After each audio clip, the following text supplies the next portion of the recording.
Hello, welcome back. It's currently February 19th, 2024, which means it's been a couple of months or more since I did the last one of these question and answers, which are supposed to be monthly, but Christmas life stuff happened. I didn't do it. But here we are. So I've got a bunch of questions today that have come in from people in the Discord server, Sonic Sorcery, which if you want to join, there's a link to in the description of this video, which is all about composition, theory, music production, music stuff in general. If you want to have a community to talk to, that's where I get these questions from, and from YouTube comments and emails as well, I should say.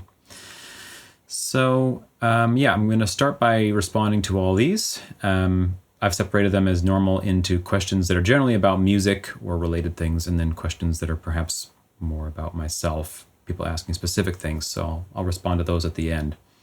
Keep the music stuff up front. So I think that's it. Well, I should say thank you to everybody. Thank you to everyone who's written in with the questions, and thank you to everybody who supports the channel in any way. Just watching, commenting, liking the videos, being in the community, participating in challenges, whatever. And if you don't do that, that's also cool. It's actually super cool. I don't really mind. Whatever it is that feels valuable or of interest for you to do in life, I'm all for it. So let's get into the questions.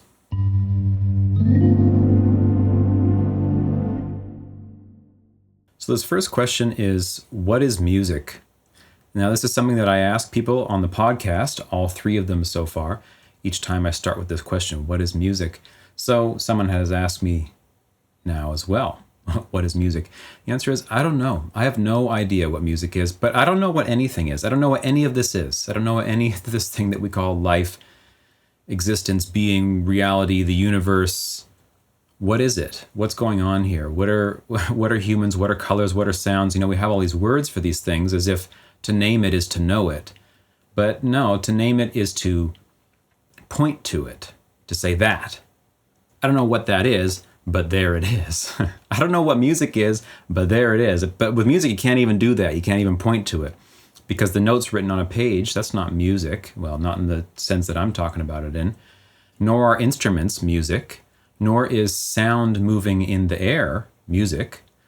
Music is supposedly the end result of all these things, but is itself distinct from them. It is what it is and nothing else. The guitar is itself, but the sound that it produces, the air that it moves, is air moving. That's also not music, but something happens there perceptually where it eventually becomes what we call music. But what that is, I don't know. I could say it's the experience of ratios through time, all sorts of sort of proportion and ratio in terms of vibrations. You have 3 vibrations for every 2 vibrations. You have 4 impulses, like a hi-hat for every 1 of a kick drum. There's all these different proportions and ratios that make up the rhythms and chords and notes, and even individual notes from instruments are also just ratio vibrations. But still, that doesn't get you any closer to knowing what music actually is. And when I'm talking about what music is, I'm talking about the perceptual phenomenon, the actual experience of what we call hearing music, experiencing music. It's indescribable, and it's nothing other than itself. And it doesn't need to be described, luckily. It doesn't need to be tried to be accurately represented in some way other than itself, because for those that experience it, we say music, music, music, music. The music? Oh, yeah, music, right? We just say that. It's just a word that points to some experience, but the experience is some kind of indescribable magic, like all experience is, really. But for whatever reason, music happens to be a kind of indescribable magic that I'm really attracted to, and many people are really attracted to. There's an aspect of music that I sometimes call it a flow of feeling. When you listen to a piece of music just openly, at every moment, it feels like something, and what can you say? It doesn't feel like simple emotions, not to me anyway. It doesn't feel just like, oh, that's happy and that's sad, and now it's angry and now it's anxious, and now, we might use those words to sort of get a little bit of a taste of something, but it's so specific. It's this very specific flow of feelings, but it's also organized through time with pulse. I just try to talk about it and it all just falls apart because the only way to know it is to experience it. And if you've never experienced music, if someone could never experience music, just like if you couldn't experience color or taste or anything, as is the case for some people, you can't give that experience. You simply can't. And even if you're someone who can taste things, you can't be given a taste you've never had before. And though there might be descriptions that are seemingly very applicable to it, I often would say people use this term sharp when they talk about certain types of cheese. Oh, it's sharp, which is different from sharp in music and different from sharp of a knife. And that makes no sense until you eat the cheese that's sharp and someone says sharp and you say, oh, sharp. There's some interrelation of other definitions of sharp and pointiness and edges and I don't know what, and then it seems to fit. But of course, the word really in the end is arbitrary, and the whole thing is arbitrary because the sharpness of the cheese and the cheesiness of the cheese is some indescribable magic, just like music is. And so, yeah, music, I don't know what it is. So that's why I ask people, because I'm always curious to hear what definitions might come out, because I could agree to many different definitions, so long as we're clear that these are just made up definitions that are sort of saying, if we kind of ignore that we have no idea what anything really is, music is, notes, it's harmonious air vibrations, it's flow of feeling, it's ratio relationships and mathematical proportion through time that are converted into electrical signals that then become pitches and rhythms, which we then perceive as being coherent and dissonant and consonant, whatever. All that's cool, and I'm down with it, and I talk about music like that all the time. But it's not true. It's not fundamentally what it is. Again, these are all just like fingers trying to point, it's kind of like this, and it's kind of like that, it's kind of like this, and it's kind of like that, and it's kind of like this. That stuff, that experiential magic stuff, it's sort of like that, but also sort of like this. Emotions, it's kind of got emotions, sort of like stuff that moves back and forth and repeats a lot, has a rhythmic cycle. Yeah, it's got that too. We just sort of like point to other magical, indefinable experiences and try to describe it. So anyway, I don't know. I don't know what it is, but I love it. And I don't know why I love it either. Why am I not someone that was born disliking music or even being impartial to it or even really liking it, but not enough to make it or to practice it or whatever? I just happen to be, through no knowledge of my own about how this happened, I happen to be someone that loves music and loves to hear it and loves to play it and loves to compose it, think about it and talk about it, and I don't know. Can't help it. So that's just as much a mystery to me as the thing itself. So it's just bizarre. This whole organism I am is a complete mystery. Music is a complete mystery. That I love it and want to talk about it and do it and manipulate this stuff to produce these experiences. It's all completely bizarre. And I really don't know what to say about it other than all that. So there you go.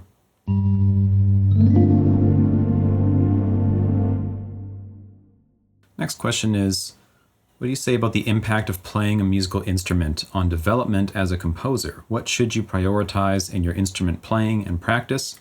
Is it uniquely necessary? Is it more beneficial at some point to start learning another instrument to better understand how different sounds can be produced or learn broader repertoire on your main instrument? I guess the answer will mostly be it depends based on your goals, but I'd be generally interested in philosophy of composition, playing an instrument relationship. Yep, so for me, playing an instrument is actually kind of essential. I know there's many people nowadays that make music and they don't really play an instrument in the traditional sense, and that's all cool. Like I don't know what that's like though. I've never done that, and if that works and they enjoy that, and it's all good, I've no problem with that at all. But for me, playing instruments is part of being a composer. Obviously, it's part of music. It's an essential part for me, and I don't know what it's like to not have done that, because I was playing instruments before I was composing. Even though I was trying to write things early on, still I was making noise and playing other songs on the piano and the guitar and stuff before I was really serious about composition, that's for sure. So the thing is that playing an instrument gives you a deeper relationship with music, because it's physicalized, it's real time, you're producing it. There's a big difference between sitting in front of the computer and composing note by note, and I've mentioned before, Bill Evans has a thing talking about jazz where he's contrasting it with classical or other forms, saying, it can sometimes in jazz, it only takes a minute to make a minute's music because it's improvised in the moment. Whereas other times it could take an hour, a week, a day, a month to make a minute's music. And that's an essential difference. And it's an important difference because playing an instrument is this real-time engagement with music in the moment. Every note is produced by you on whatever instrument it is, and it's flowing and it's feeling, and you have to be in rhythm, and you have to know the positions and hear the sounds, and if you're in tune or not or whatever, right?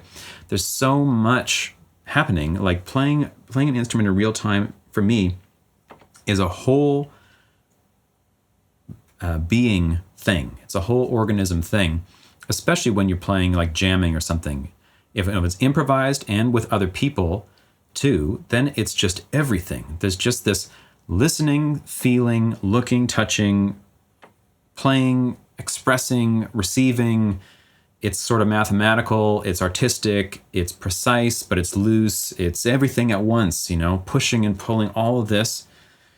And that is something essential for me as far as being someone that writes music. It's just like that's a deep immersion in the thing happening in real time, and it informs you about how it all goes together in a way that perhaps not having that experience doesn't. Perhaps just sitting at the computer doesn't.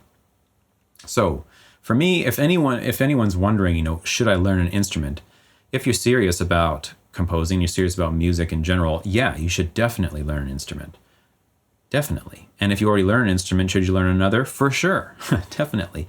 As is in the question, is it cool to learn other instruments to see how different sounds can be produced? Absolutely.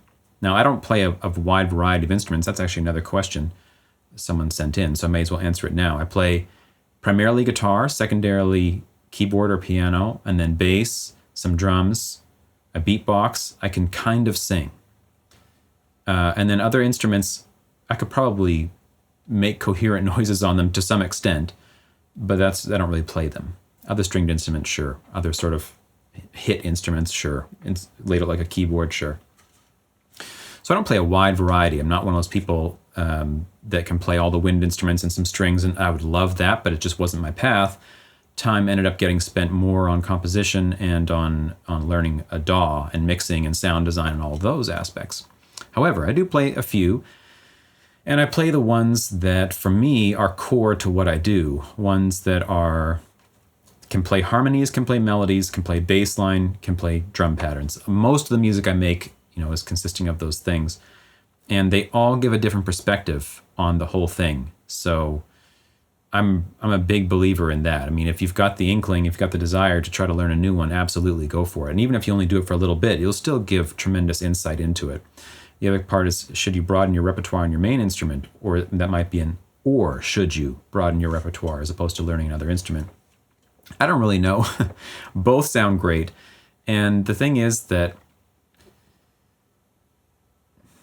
no one can predict what your path is going to be and how that path is going to unfold. So it may be that you go against the recommendations of the so-called experts, and it ends up being really profitable for you, so to speak, not monetarily, but, musically.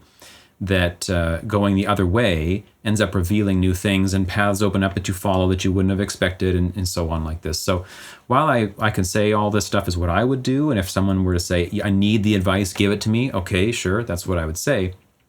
But at the same time, if you're someone that doesn't want to learn an instrument and just likes making beats or just likes even composing orchestral music or something but doesn't play an instrument, cool. I don't know. Maybe that's great. I can't say. I can say that playing an instrument is great, though. Really, it's great. And if I didn't play one, my life would be less for it, for sure. Like I definitely play guitar almost every day, at least these days, a little bit. And just all I do is really improvise either chordal stuff or melodic stuff over music I'm listening to or whatever it is. And I just love that. And getting to jam with people and play and do, it's just wonderful things. So yeah, if anyone's on the fence about playing an instrument, absolutely play an instrument. It gives you such a deeper appreciation of how music works and what goes into it, as well as a whole body, physicalized, unified experience of producing in real time, in the moment, especially if you can play with someone else and there's this thing happening. That's all great. So yeah, hopefully that answers the question, or at least gives my perspective on it.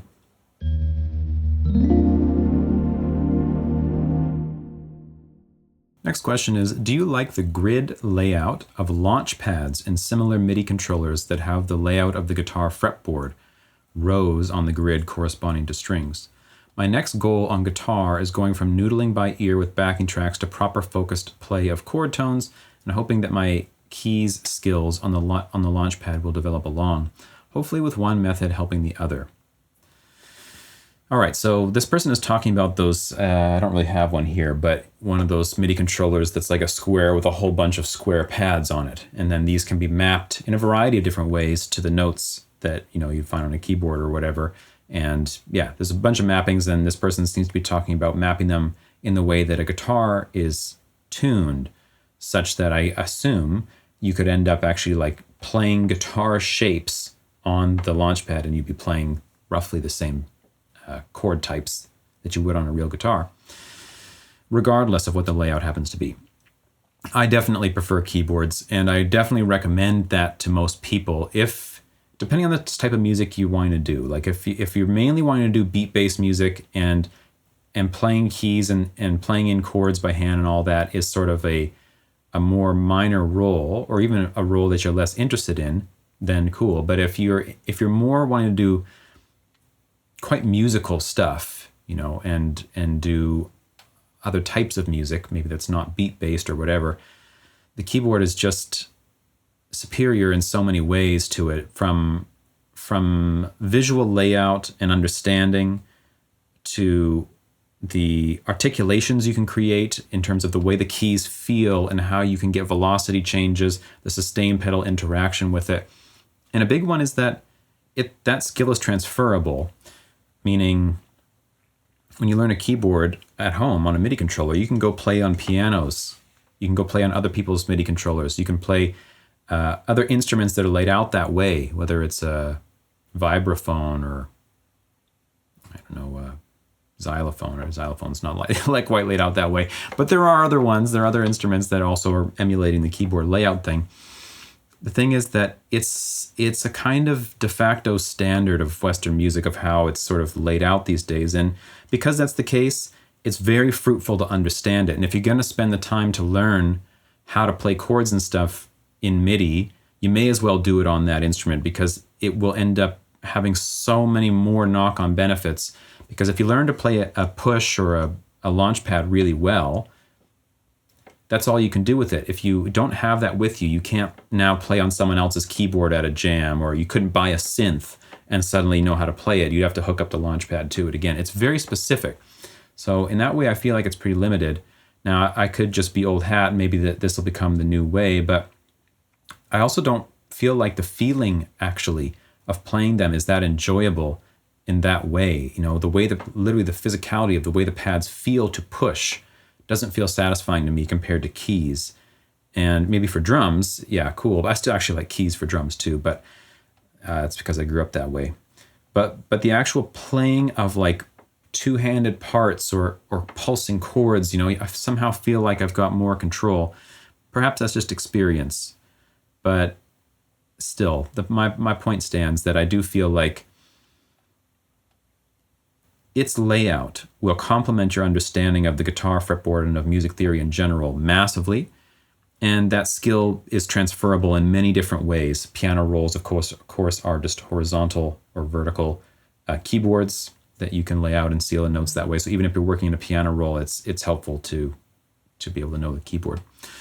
So yeah, I'm a big proponent of that. And as I always say, if it ends up being that you go against that and you work on the pads and you make the best music ever, that's awesome.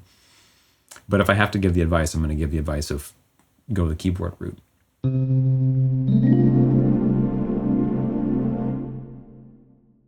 Next question. Could you talk more about baby listening and maybe give some exercises for nurturing it? So if people haven't heard this term before, perhaps it would sound kind of funny. Could you talk more about baby listening? We're listening to babies. No, baby listening is a term that came to me when I was trying to articulate a certain practice that I have with music. And I put it in one of my courses, or I talk about it occasionally. And the idea is that you listen like a baby. You're not listening to babies. Listening to babies is also great, depending on the noises they're making, but babies make some pretty great noises. Anyway, listening like a baby in the way that a baby, a newborn, has no notion of what is going on, just like I do. I don't. None of us do. We end up thinking we do, but we don't. But anyway, the baby really doesn't know. The baby doesn't even have the illusion of knowing and doesn't have any conceptual frameworks through which to interpret its experiential field.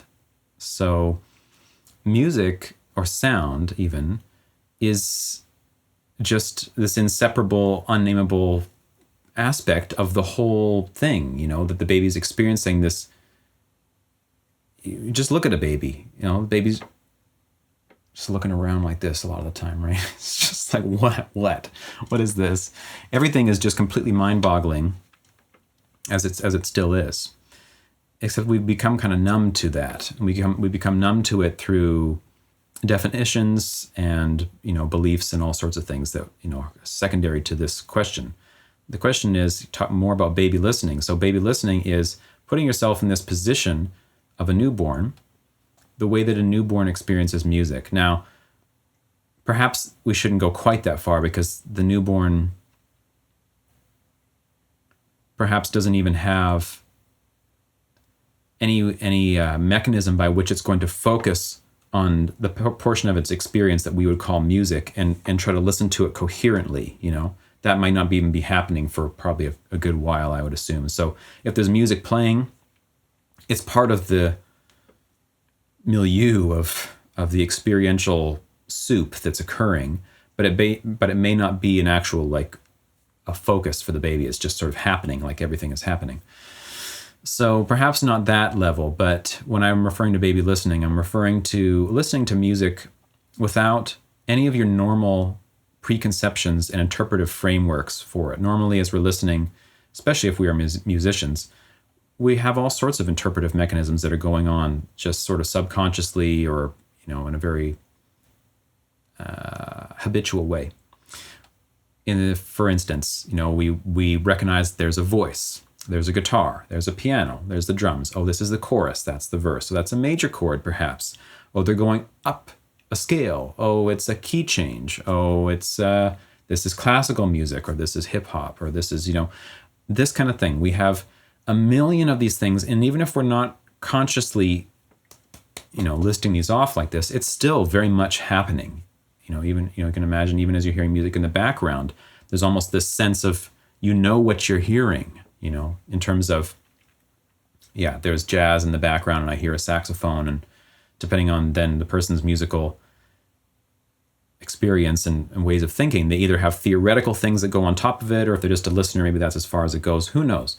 The point, though, is that along the way, as we learn to describe and define things, we end up, in a certain sense, getting further away from the thing itself.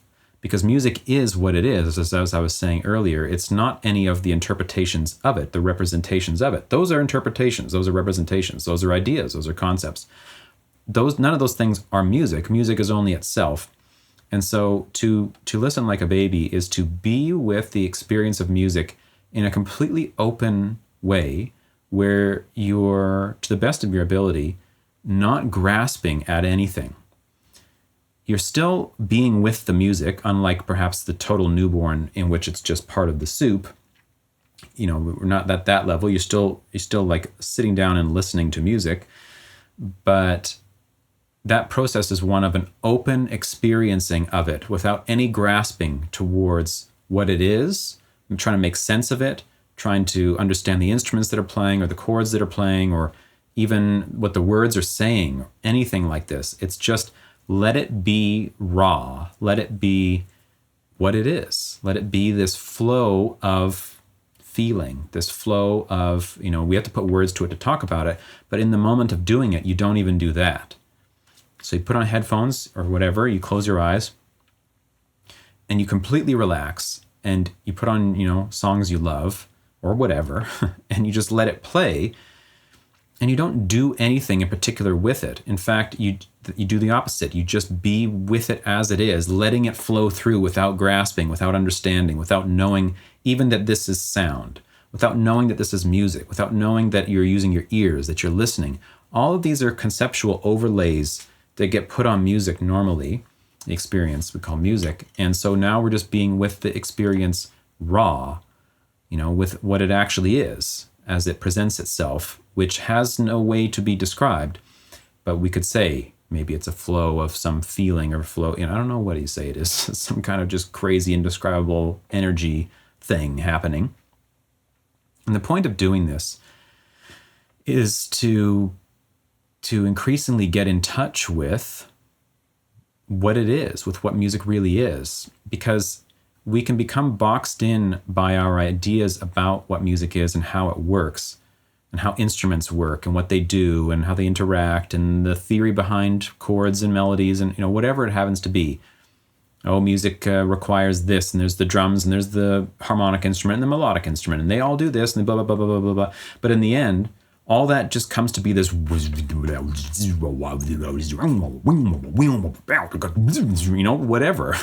And that's the end result.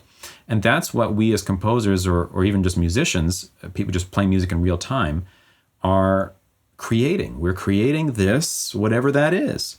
So spending time being with it in that way is very illuminating and brings a kind of freedom, perhaps, from the normal conceptions of what music is and how it works. You can be with it more like a baby, more free form, more, I don't know what you call, mold it and push it and, whatever. Perhaps the guitar shouldn't even be used to play chords. Perhaps it's just for scraping. Perhaps it's, I don't know. I'm just taking a random example.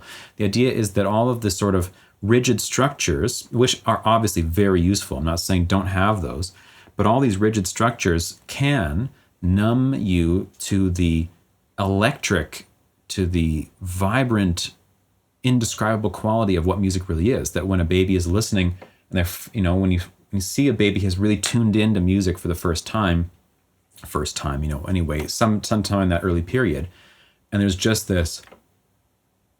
Can you remember early in your life times of hearing, maybe not music in general, but particular things, particular sounds, and not knowing what it is, not having any, it's just this magical happening is occurring. I have certain memories of that from being young, of hearing certain types of sounds before I was even someone that really cared about music, when I was too young. It's just, I heard, I don't know what, some kind of piano. Oh yeah, okay, so I remember a couple of things. I remember hearing strings.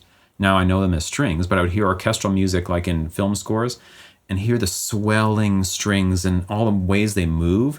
And I remember just thinking, oh my God, what is this? And then you learn, oh, it's violin and it's viola and it's this and it's that. And they play this way. And they're in an orchestra and they're doing the thing. And there's the conductor and it's been going on for centuries, don't you know? And they do this and blah, blah, blah. And yet it never stops actually being what it is, which is just this, whatever that is. So being with that and keeping in mind that this is what we're doing. We're producing this, whatever that is. This thing that we're calling music. So this is very much related to that first question of what is music, which I don't know the answer to, and baby listening is kind of what reveals that you don't know what it is. When you stop trying to say what music is and you be with it as it really is, raw, presenting whatever it is in your experience, the more you do that, the more you realize this is magic. Whatever this is some kind of magic I can't understand or describe, but I love it. That's my feeling of it. And yet, somehow then, through these conceptual systems and body memory and muscle memory and the whole deal, we are able to do stuff that ends up making this experience happen in particular ways. And all the music theory is all about our discovery of what's pleasing or displeasing in the way that this thing called music can move. well, if you do this, it makes these feelings and sounds, and you do this and it makes these feelings and sounds. And so all the theory is just codifying how to get to the end result of the whatever this is experience. So that's all I mean, is spending time actively listening in that way. Because if you don't, it's probably not going to happen on its own, unless you're on some kind of psychedelic drug or something. But otherwise, if you're just in normal sober state listening to music, you're just going to probably continue to hear it in a interpreted through a lens of interpretation of what it is, defining conceptually what it is.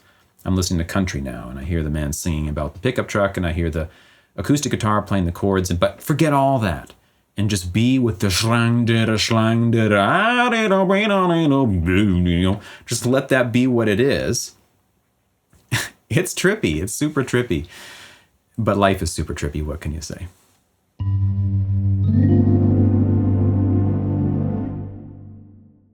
Next question. In one of the previous Q&As, you mentioned composition as the most important skill to music making. How would you break down this skill into areas to tackle? And what are the top 3 important things to pay attention to improve?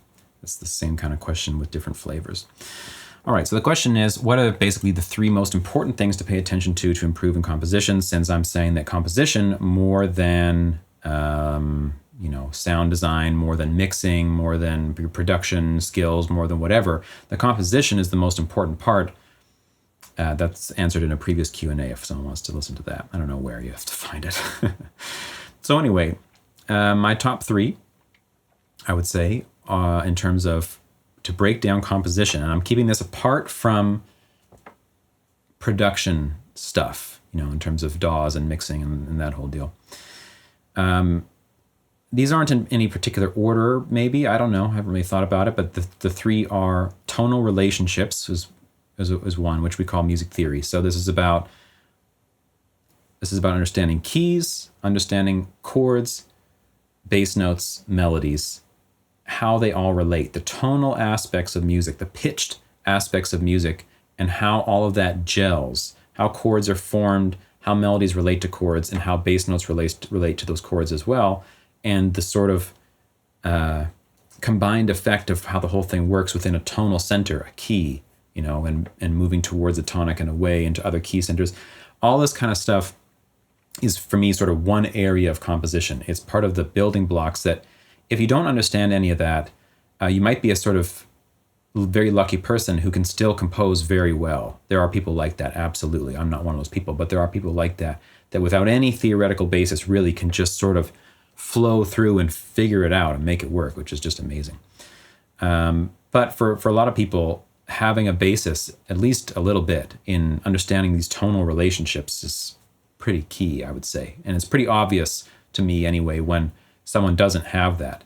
When they both don't have the innate sense of it, which is having it in a certain sense, just not conceptually. And when they don't have it conceptually either, it's pretty evident in the music that even if it sounds decent, there's this sense that it's just not quite working right. Like it's approximating, but not knowing how to really get to the idea that the person was trying to get to, It's a weird thing to try to talk about, but there is some instantaneous sense that comes when I'm listening to certain music that feels like this aspect of the compositional process is missing, both from the innate side and from the learned study side of theory and all that. Something there is missing, and it produces this sort of odd sounding, perhaps hollow sounding, perhaps it's just not quite coherent sounding music. Anyway, that's one thing that I see. Another is then part writing for particular instruments. So this means actively listening, not in a baby way, although that's part of it too, I guess. But this is more in a active, analytical way, listening to music and focusing on particular instruments and understanding what they're doing. If you're not a guitar player and you listen to guitars, do you understand what the guitar is doing in the song? In terms of harmonically, melodically, and rhythmically, what's its function? What's its role? Do you understand drum patterns and how they're working within a genre that you're dealing with. You understand how bass lines are moving. It's one thing to understand the tonal relationships. Okay, I should have a chord, and there should be a melody that perhaps is hitting chord tones, perhaps not, blah, blah, blah. It's a whole discussion. And then a bass note that probably matches the root of the chord at least, and then can do blah, blah, blah. This is sort of a general tonal theory. Chord, matching bass note, and a melody that is roughly hitting some of the chord tones and playing within the same key. Knowing that isn't the same as knowing how a particular instrument utilizes those materials.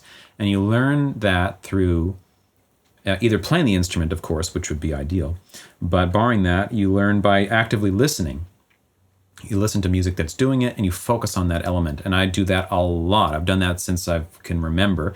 Everything I'm listening to is always under this sort of lens of hearing all the different aspects and how they're interrelating and what each one is supposed to be trying to contribute to the thing. This is filling in this bit of the harmony in this register, which is on top of the chords here being played by the electric piano, and the bass is playing the roots, which are not being played in the chords.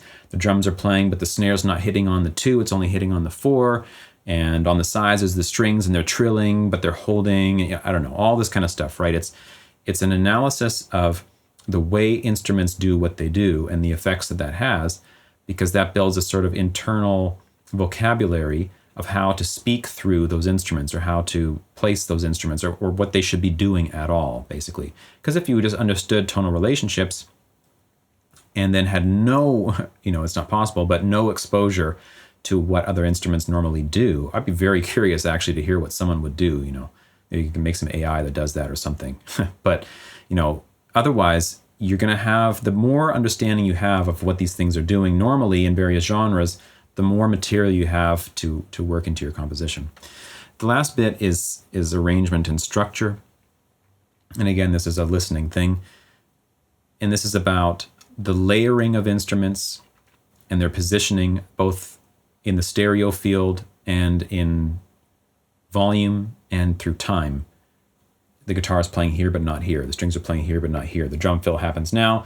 There's 4 different sections to the song, and they go in a particular order, here, whatever. All this stuff related to a more meta view of the structure of music. There is first the tonal relationships, then there is how the instruments utilize those tonal relationships, what they're best at doing and how they do it, and then how to organize those instruments both vertically, that means playing simultaneously, and horizontally, means playing through time. So that to me is like roughly the areas of composition that I'm focused on. The theory, the practicalities of the instruments and what they do, and how they fit together. So for me, those are the top 3 areas to pay attention to and study, if you're that type of person. And study doesn't have to mean reading books. Study can just mean listening critically and analyzing and, whatever else. Anyway, hopefully that's helpful.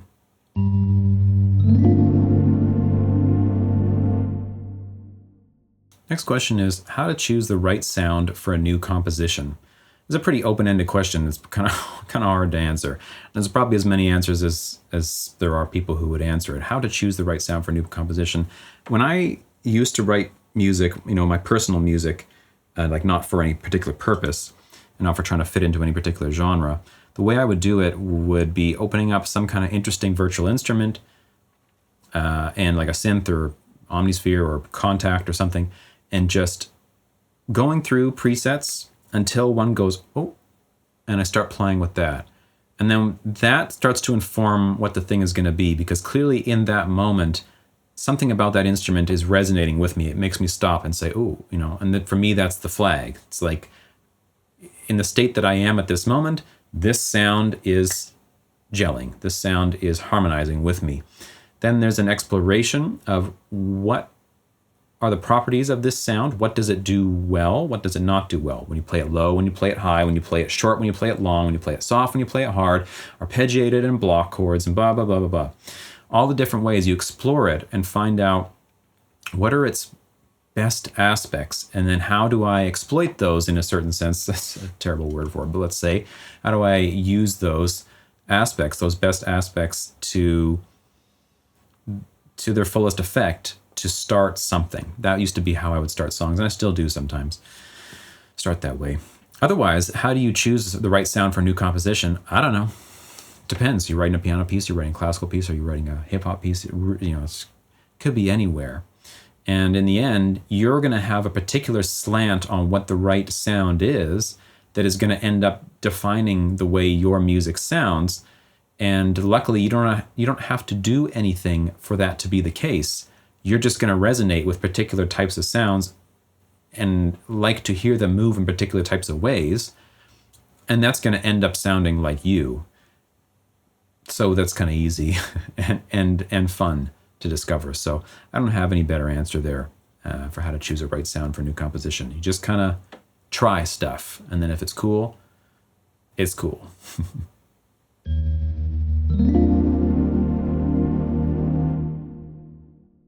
Next question.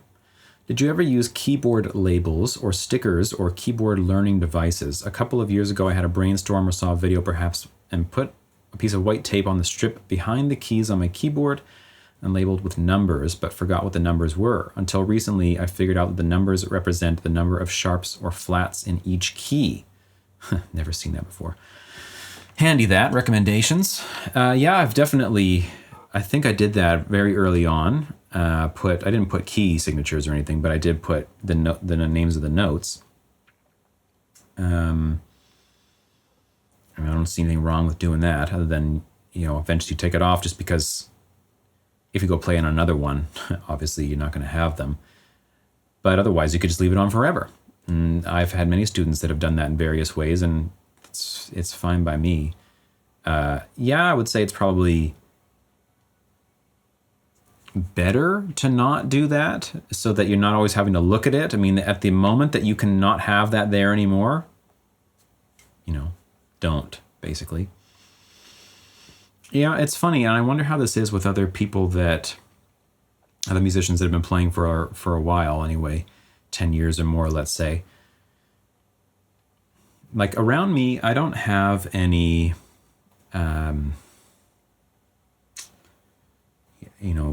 cheat sheets or things, tools, helpful tools that I may have had when I was younger. I don't know that I kept them around or if that was even a thing at the time, but I had theory books and I had whatever.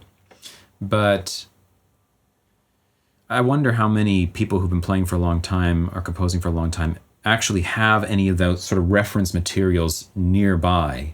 I feel like it kind of just gets integrated right over time and eventually you don't need it. And even if it's not immediate, you are able to calculate in a certain sense or work out whatever it is that you need to work out. So there's probably a relationship there, right? There's a kind of training wheels to have a thing put on there that you can read the notes on, because eventually brains seem to like to take the easy road in every possible way, and it may turn out that it becomes a crutch that you can't give up.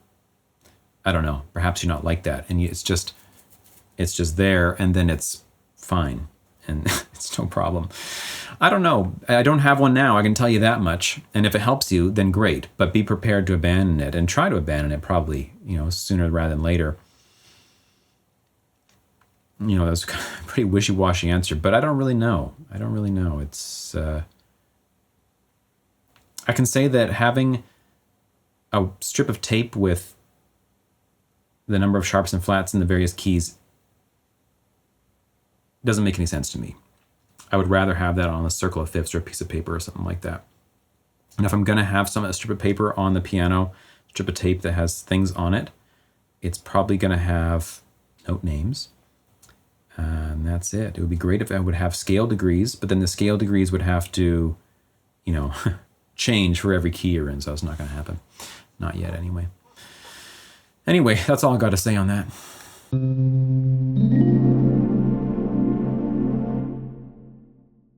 So the next question is, any beginner bass advice? Asking as a beginner bassist. Yep.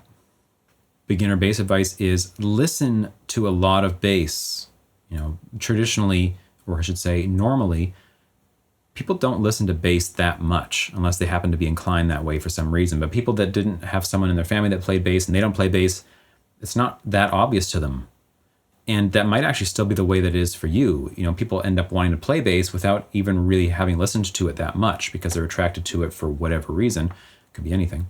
So actively listening to bass lines in all types of music is super, super important. Like I was talking about earlier, it's one thing to understand how bass lines work, but it's a very another thing to hear them, to hear the way that they're actually articulated in real music in various genres, because it's very telling and it really displays a whole lot of information that has been gathered by musicians over generations. All this stuff has been stacked and stacked and stacked, and people have learned by listening and listening and listening and listening, and then they're playing and playing and playing, like this. And so now when you listen to people play, they are exemplifying a kind of crystallization, the current crystallization of how that instrument plays in that genre. And when you listen to a bunch of songs, you start to get the picture of how it goes. Like something that's very obvious to me, because I've listened to a ton of bass for years and years, is anyone that plays bass knows that people play octaves all the time in bass, but you don't do that in melodies that much. I mean, maybe you do, but it's not like constantly playing octaves in a melody, not in most melodies anyway. But that happens all the time in bass, and so you hear something that goes 3, 4, and that doom bep, that boom bep, that's a octave there, and that doom bep can be placed like do bep, doom bep, doom det, doom det, doom det, doom det. You see what I mean? It can be that octave. This is just one example, but it's illustrative that the first time you hear someone do this doom det, you say, oh, doom det, low, high, root note, octave. And then you hear people displace that. They put it at the start of the bar or later, rhythmically different places. And that starts to become like a thing that you take as being part of the bass vocabulary in a given genre. And from there, you can start to manipulate that vocabulary because you know it. You kind of understand it a bit instinctively. You hear it enough times and you say, right. So normally we're doing this, doom det, but maybe we don't go doom det, and not hitting on the downbeat, but right after, whatever it happens to be, right? You find ways to take what has become the sort of crystallized vocabulary, the standard, and start to twist variations on it and find new ways to play with it. So listening is all about this, and this is how you ingest all these sorts of standard articulations and rhythms and patterns and whatever. To that end, learning to play real bass lines in different genres is also super, super instructive, and I really recommend it. Like if that's not something you're already doing, like playing funk lines, playing blues, playing electronic music, playing folk lines, playing whatever, any kind of music you're into, learning those songs like from a tab or something, bass tab or sheet music or whatever it is, and actually learning to play in time with the music and feel the line, feel it against the drums or whatever's in the music. That's really important. Again, it's even a step beyond listening, because now you're producing, and in producing, it gets into you. It becomes instinctive over time, which is perhaps something I should have also mentioned earlier in terms of the benefit of playing instruments. It's one thing to draw all these chords and melodies in, but to actually play them in real time, in rhythm, with a backing track or with real music or whatever, this is different. It kinetically gets into you, gets into your body, into your being, and becomes part of your improvisational and compositional vocabulary in a deep way that perhaps just having it out there and hearing and writing it doesn't do, maybe.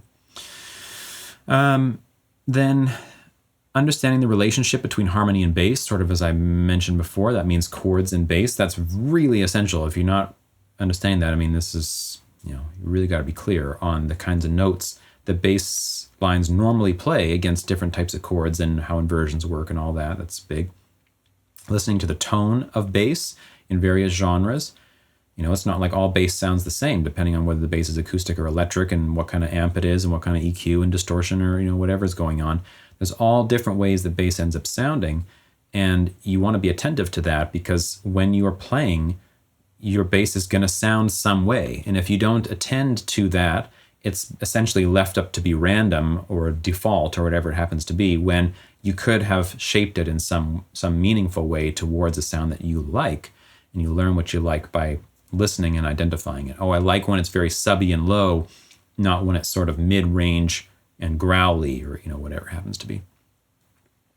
And then get your technique in place early as much as you can. It's worth it in the beginning to spend the time to find a very relaxed, easeful way of playing, where you learn from people who've done this for decades, who say, if you play in such and such a way, you can help avoid issues with joints and tendons and all this stuff. It's definitely worth doing that, because people end up having real problems if you don't deal with that, really. So don't sleep on the posture side of it, really. I do recommend that. That's it for the bass stuff.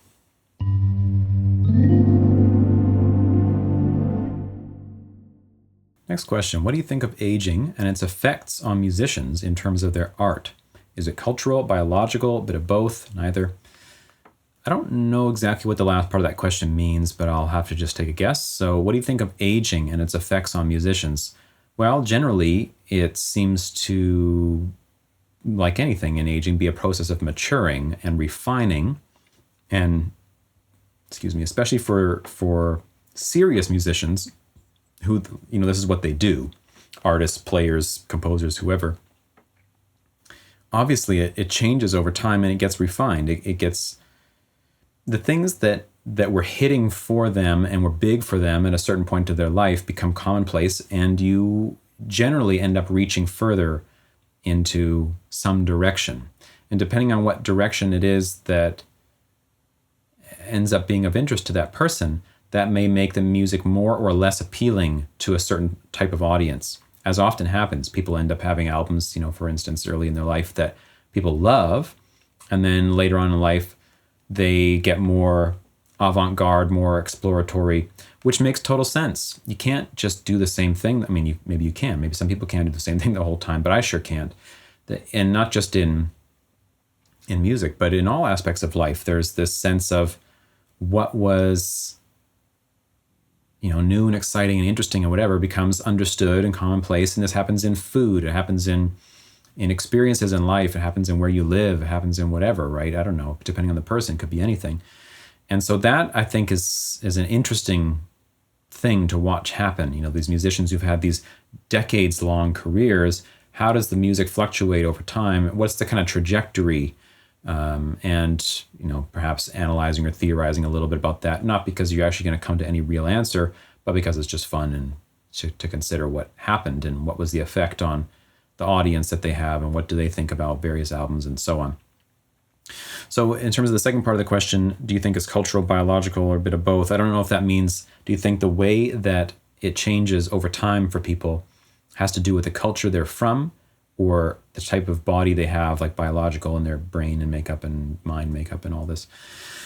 I don't really know. Probably both. Probably everything. Like I said, I don't know what any of this is or how it works. So everything I say is basically just like from what I've seen and the way that my mind seems to make generalizations and tries to understand and factor things and get to the bottom of. Despite all that, I never really can get to the bottom of, nor can I really say that, yeah, I got to the bottom of and here it is. So all I can say is that it's fascinating. It's fascinating the way that changes, even over my own life, which I'm only 35 at the moment. But, I started playing music in earnest at 13 and then was teaching at 15. So I've had, 20 years of some kind of musical development anyway. And it's changed massively. My outlook on music has changed massively. Massively, massively. Even from year to year, it can change massively. And so I assume this is the way for most people, and it seems evident in what they do that's the way. Yeah, that's that.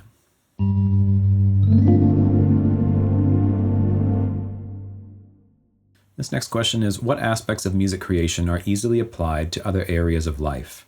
And what other aspects of life are good to look at when making music? Well, everybody will have a different answer for this, but the things that come up for me would be aspects of music that can be applied to life. Just about anything, really. But a big one would be harmony and balance.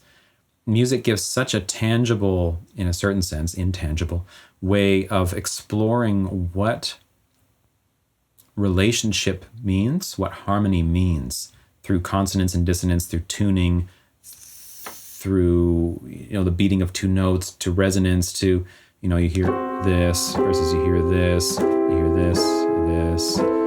Sometimes you have, I don't know, something like this, but then when you play this beneath it, it feels different, right? There's all this that goes into that you can explore in music, which is harmony and balance of elements. And in life, it is this way. It is this way of relationship with yourself and the seeming aspects of yourself with other people, and those relationships with your environment, and then all of that itself all together forms a kind of chord, a kind of ever-shifting chord that's pushing and pulling, and these harmonies are happening, and this dissonance is happening, and then the dissonance comes into balance and resolves and falls out.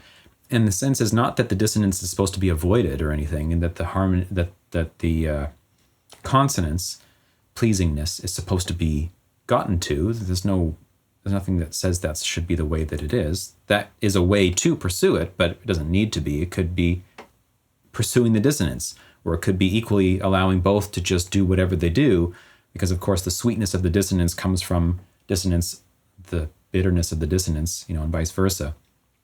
If we had never heard anything sweet and consonant and it was only dissonant, we wouldn't have the word dissonant for it. It would just be the way that it is, right?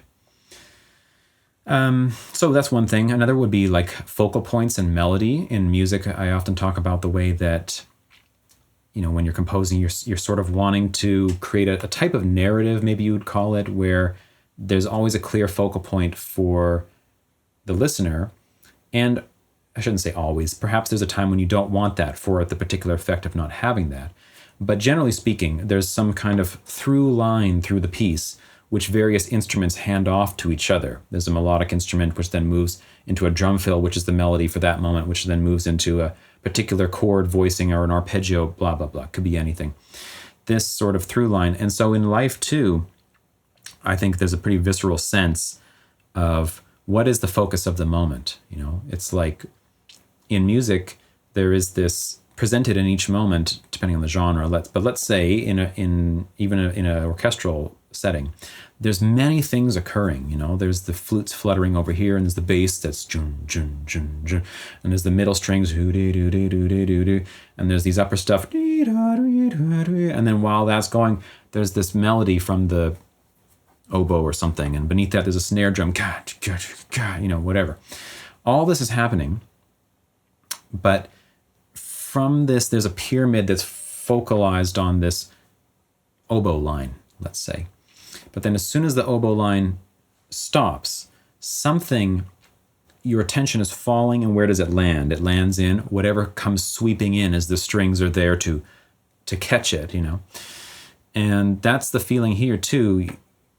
Presented is this field of experience, which is got a billion seeming aspects to it, displaying all the time, and every aspect is fluctuating constantly. Every color is slightly shifting. Every sound is slightly moving. The more you listen, you hear things into the distance. The more you look, the more fine-grained colors you see. The more you feel into your body, the more you feel, your butt on the chair and your feet on the ground, and the tinges in your shoulders and your hair follicles, whatever.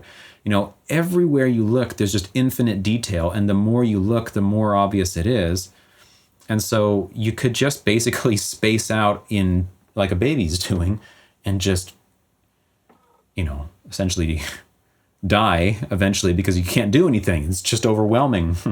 So what ends up happening is the formation of focal points in any given moment, and our mind fulfills that role of essentially interpreting or cutting up experience, this soup of qualities that are fluctuating, and structuring and ordering it in a certain way, and then imagining that order imposed upon the field. And that gives focus. It gives some kind of way that the organism then directs its attention to. This is the melody of the moment. This is what I'm attending to. You get up from your chair to do what? To go to the bathroom. So there becomes this melody, this focal point drifting you there. And you might reach a point of time in the day when the focal point becomes unclear and you arrive in this ambiguous moment of like, I don't know what to do. Has that ever happened to you? You ever felt that before? It's like what happens in music. When the music is either intentionally designed that way or is haphazardly, naively designed, and it ends up being unfocused. And that feeling of the unfocusedness is like it becomes this sort of drifting, like, I don't know. You're kind of looking for a handhold. And then if there's nothing comes for long enough, you might be like, next song. And that doesn't mean that there's not a melody. There might be too many melodies, or whatever, right? And that can happen in life too. Too many life melodies. Last thing I wanted to mention there was receiving and working with what presents instead of trying to force and control. When you're composing music, you can't control the kinds of ideas that are going to come to you. Yeah, you've done a bunch of practice and a bunch of study, and sure, you know your chords and you know your scales and blah, blah, blah, blah. But you can't control the ways that ideas will form out of all that material. Some days I sit down to do a stream and I actually am feeling like, yeah, this is it. It's going to work. And then I sit down and it doesn't. And the ideas come out and I just think, no. And there's nothing that I can do to stop that from happening. And when it comes and it's working, what can I say? Was it because of what I ate? How I slept? Was it because of my ancient ancestors? Is it because of the position of the moon? Are we living in some giant organism and they've ingested something and now I'm feeling a particular way, like a bacteria or something? The complexity is infinite and there's no way to know or control it. And so there's something in that. There's something in the creative practice of any art form, and more than art forms too, in other creativity within life too, where it can't be forced. You can do the preparation, but the preparation, so-called preparation, isn't actually going to ensure that anything good happens, that you're going to have good ideas or not. It will or it won't, and it will fluctuate with the wind, so it seems. And there's a real lesson for me to learn in life there, where it's the same way with life in general. I can't know what is going to happen. I can't force things to happen in a certain way. Everyone's tried, everyone's failed, everyone knows how that goes. And then sometimes it seems like you really want it to happen and it does happen that way. And then you try it again and it doesn't happen that way.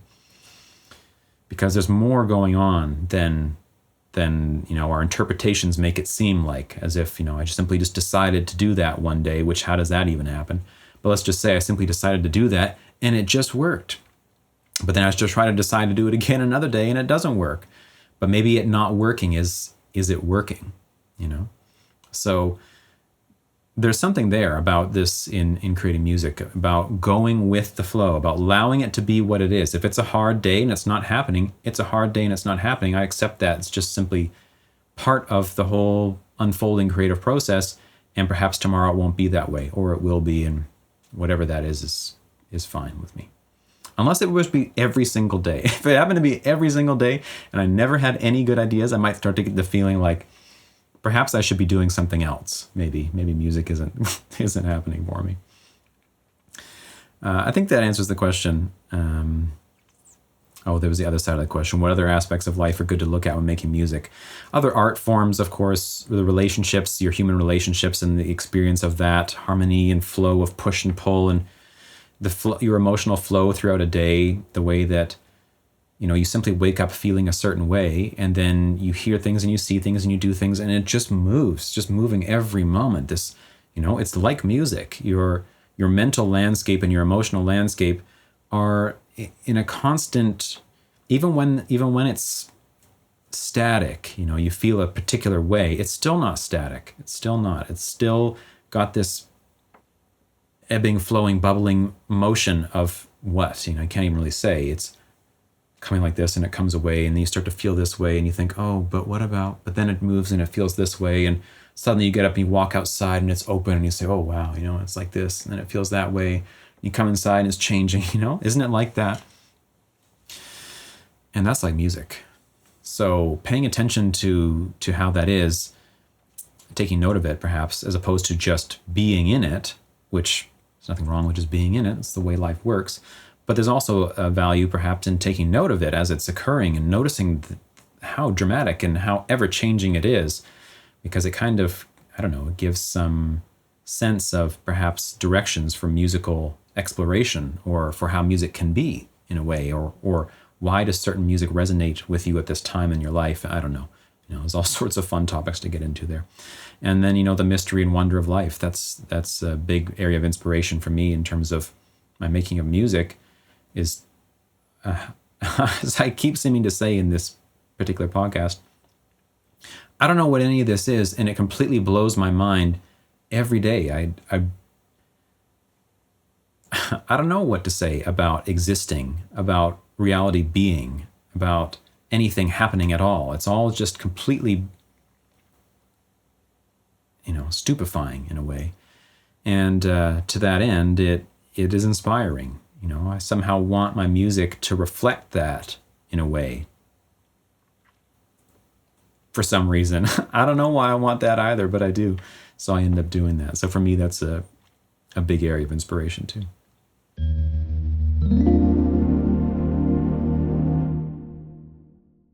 All right, next question. This is a bit of a technical one. It's asking about MIDI controllers and essentially asking, do I have any suggestions for controlling various orchestral and woodwind type, strings type instruments using faders, like MIDI control faders?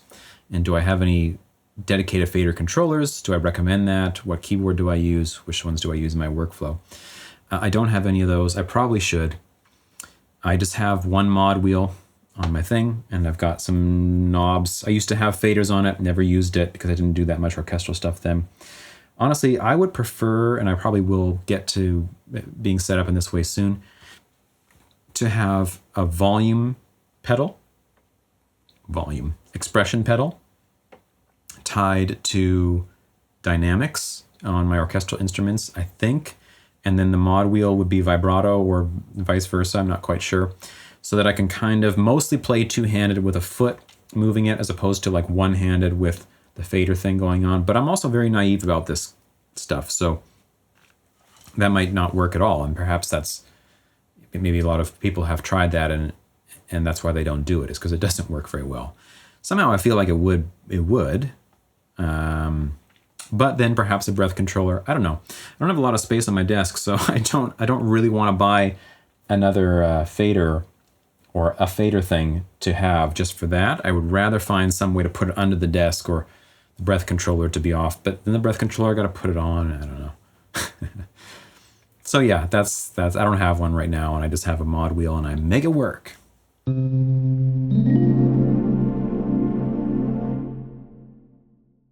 All right, so now these questions are a bit more on the personal side in terms of my own life. As this first question is, start, bench, cut, Bach, Duke, Dilla. This question, if you don't know, start, bench, cut means like who would you start in a game, a basketball game, who would you bench, and who would you cut? Well, basketball could be anything from the team. So these three, Bach, J.S. Bach, Duke Ellington, the big band, jazz composer, and Jay Dilla, the hip hop mastermind that really redefined the way that the whole vibe goes. It's basically an impossible question. They're all, top tier for me, obviously, and it's funny, they kind of move in an order of steeziness from Bach to Dilla. Duke Ellington was definitely more steezy than Bach, and Dilla was definitely way more steezy than Duke.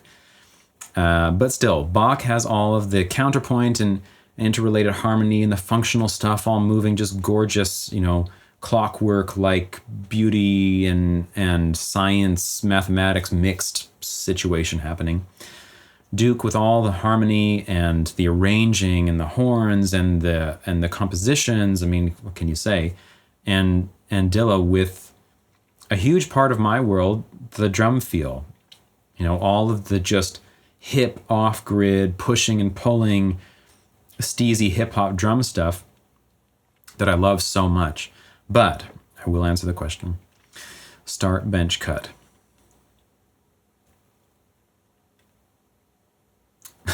How do you answer the question? I can't answer the question. I'll start with cut. Who would I cut? If I had to cut one of those aspects out of my own music,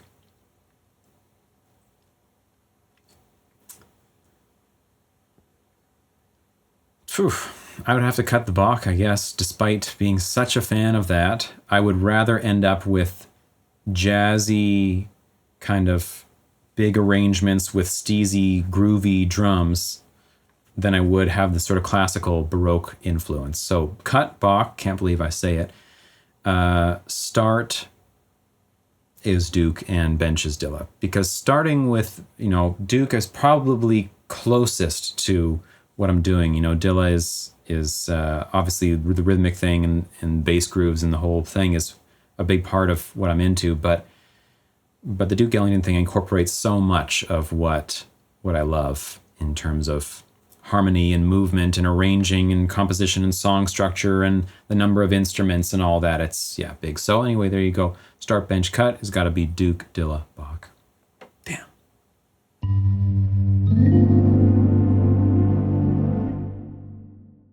Next question is, out of all the music you've made, which one was the hardest and why?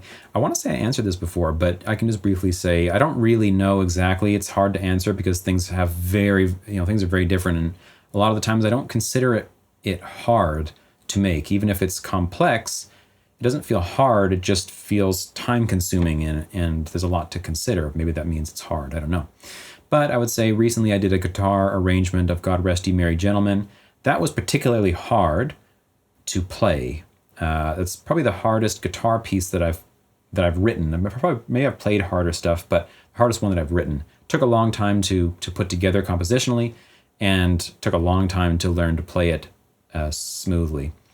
And then the demo song that I made for Studio One 6, that was pretty complex, interesting challenge to have to stitch 3 different genres together like that in a big coherent thing and do all the mixing and whatever. So perhaps that was hard because it had a certain degree of specification about what it needed to be that's pretty rare.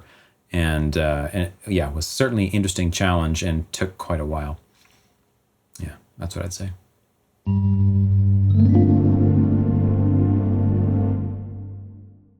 Next question. What is your ultimate goal with your music? If you had one goal to aim for, what would you say is the outcome that you dream to have by the end of your life?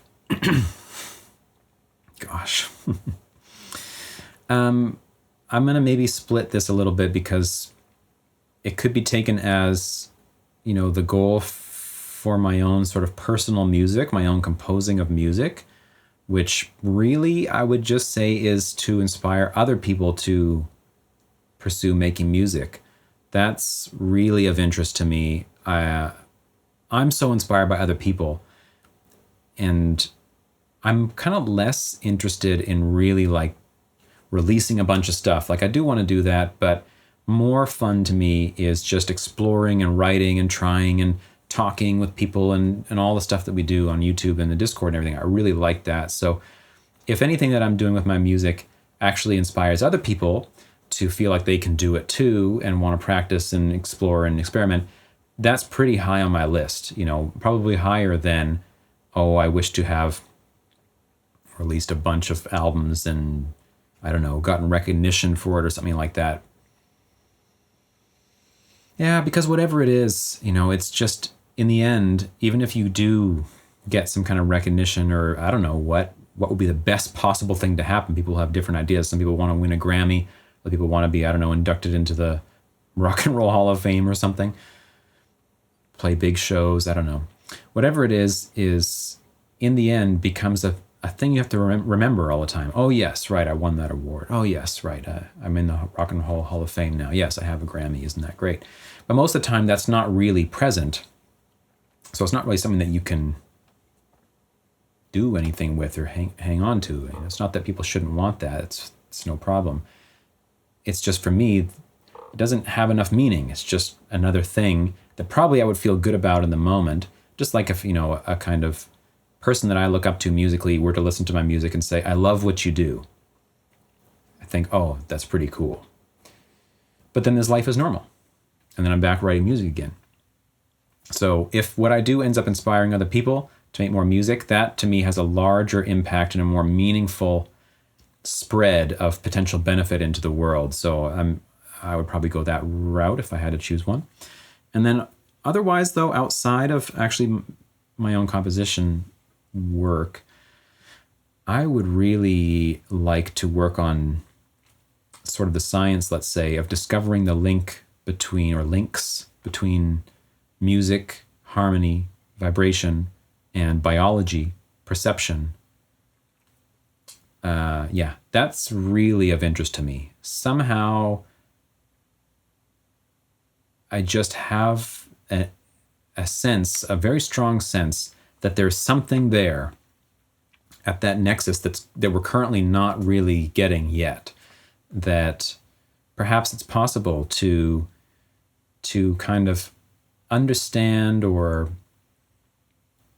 measure, I don't know what the word is, the harmony of a person, the type of vibrational output or whatever that they are, and create music or sound or whatever it would be that is sort of tuned to them in a way. And perhaps this can work as a kind of therapy or a kind of medicine, even more than music already does work in those ways. Perhaps it can be to a point where particular combinations of frequencies are generated and played for an individual, and maybe not even in an audio range, perhaps some other bandwidth, and it does something beneficial for the person. I don't know, maybe that's not possible at all, but for whatever reason, I do have that sense that that's possible and is something that I want to explore.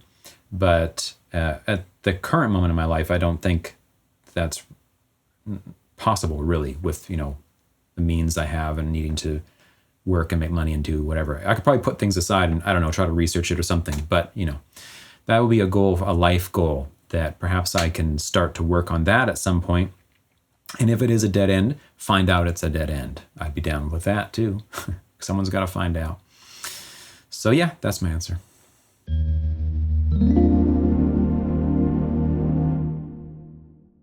Okay, this question is another sort of technical one, asking about video creation and editing. And this person's asking whether they should try to they've been thinking about making videos, but perhaps they should make some for themselves before doing public ones, kind of as practice and to learn how to do it and all this. And I think that's a great idea. I never did that, but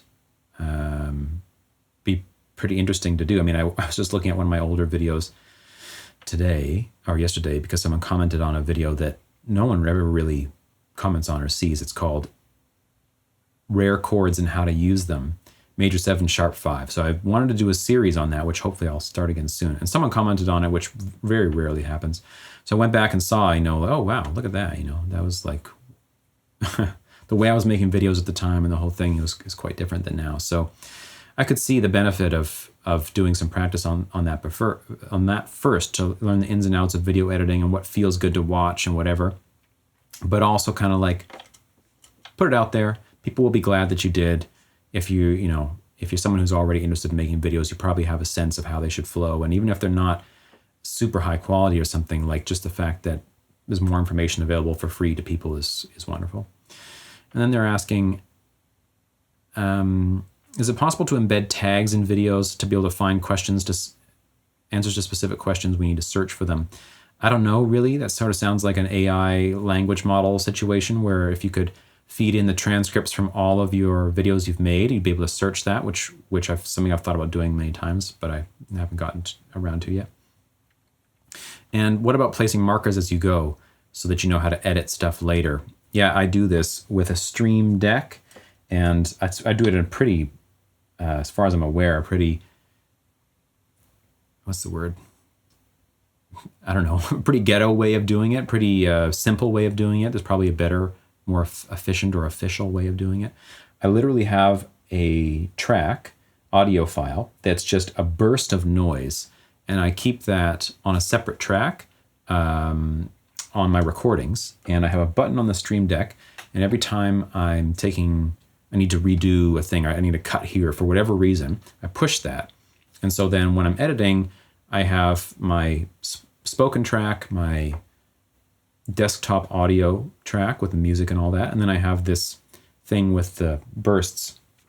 And the bursts show up as big chunks of waveform, right? So you expand that one, and then you can at a glance see all the areas you need to cut because you have these bursts of white noise that appear sporadically. And you simply go to that, and you know when you see a burst, that means right before that, something, either some error was made that needs to be cut, or that's the end of a section, or whatever it is. You could even have different types or different volumes or whatever of these things to symbolize different types of cuts that should be made.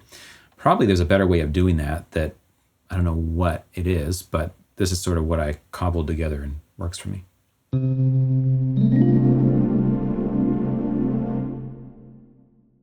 Okay, next question here is, do you ever struggle keeping up with music releases of your favorite artists, bands, producers, and genres of interest? How do you keep up? Yeah, I don't. I definitely don't. The amount of new music that comes out all the time is just, what do you say, right? It's unbelievable. No one can keep up with that really, unless that's your full-time job is to keep up with a particular genre, which is the case for some people, if they're DJing or whatever. But not me.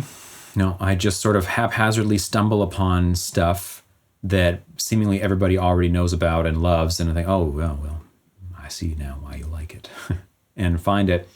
I sometimes just listen to playlists randomly and try to find new stuff.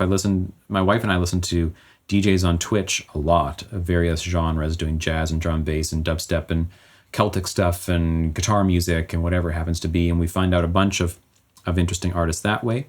So I like that, actually. I like listening to DJs because these are people who are dedicating their life to a particular style at the moment anyway, and they're able to sort of keep up on it, find their favorite stuff and play it for you. So when you resonate with a particular DJ's ear, you can find a lot of great stuff. And we have some DJs that we've gotten unbelievable amount of good music from. I'm going to shout out one, DJ AJ2 is his name. He's on Twitch and he streams jazz and jazz related genres. It's a lot of like groove jazz mainly, in terms of stuff that's a bit less straight ahead and more in the neo soul and funky and a bit hip hop influenced, but he plays straight ahead jazz too. And he plays a bunch of other types of music along with it. But we must, hundreds of songs we've found from this one person recommending stuff. And also drum and bass. I'm going to shout out Juice Drum and Bass, if you don't know about them, on Twitch. Juice, Juice Drum and Bass, or Juice DNB. Easy to find, from Portland. Great channel, amazing streams for like sort of chill, soulful drum and bass. It's not like heavy neuro crazy stuff. It's just more like vibey and I don't know what you call it. Great. It's great stuff. You play a lot of great stuff there. So yeah, I don't keep up with stuff, and DJs is a lot of the way that I do it these days.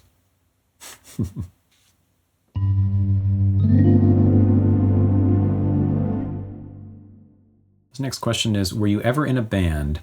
Yep, I was. When I was in high school, I was in a band, and we were called Van Paul and the Forever Red. That was the name of the band. And recently, in the last year or so, I've got back in touch with one of the friends that was in that band with me. Great guy. And I asked him, I said, tell me you got those recordings, because he actually owned, or his family owned, a music studio at the time, and we recorded a bunch of tracks there, and I've lost them over the years because it was so long ago. And I was like, if anyone's gonna have it, it's gonna be him.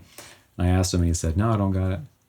No, he searched it online. If anyone can somehow find them, I don't know if they could possibly be. I have tried. I would love to hear them again. It's a long time ago. Some of the first recorded music I've ever participated in, that's for sure. And then a little while ago, we were starting a band, but it just, the timing didn't work out, and it ended up being that it came apart, and then I moved away and other people moved away, and the whole thing just like this. But it was fun while it was happening. We were, writing some original music and jamming and playing more some jazzy type of stuff, let's say. But anyway, it ended up not working out in the end. So at the moment, nope. And probably won't be in a band anytime soon. That's for sure. Well, for sure, who knows, Life has a way of being very surprising. So I'm not in a band now.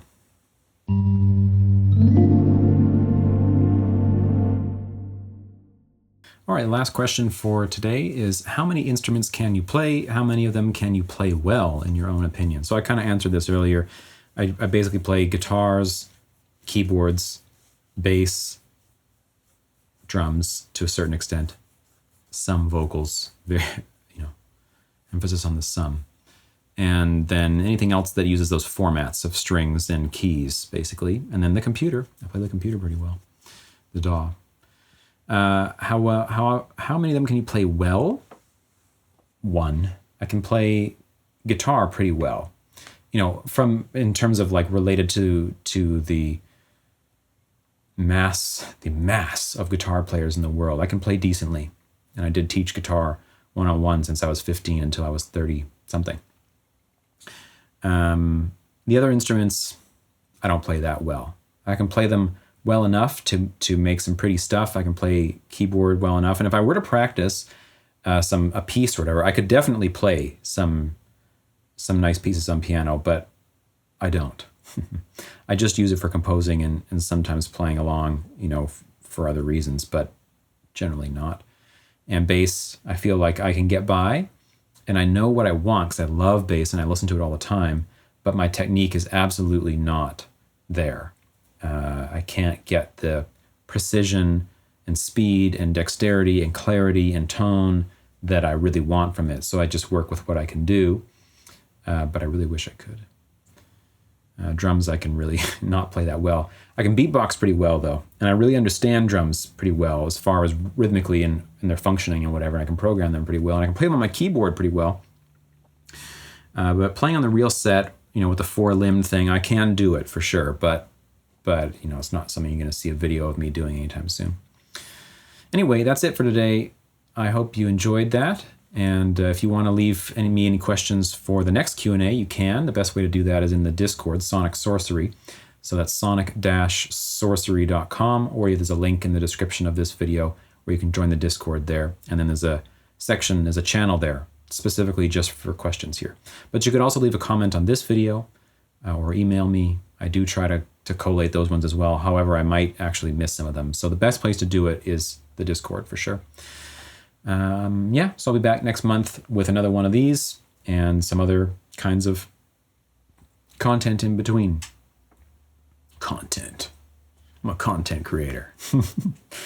Anyway, appreciate you all. Hope this was enjoyable for you, and talk to you soon. Have a good rest of your day.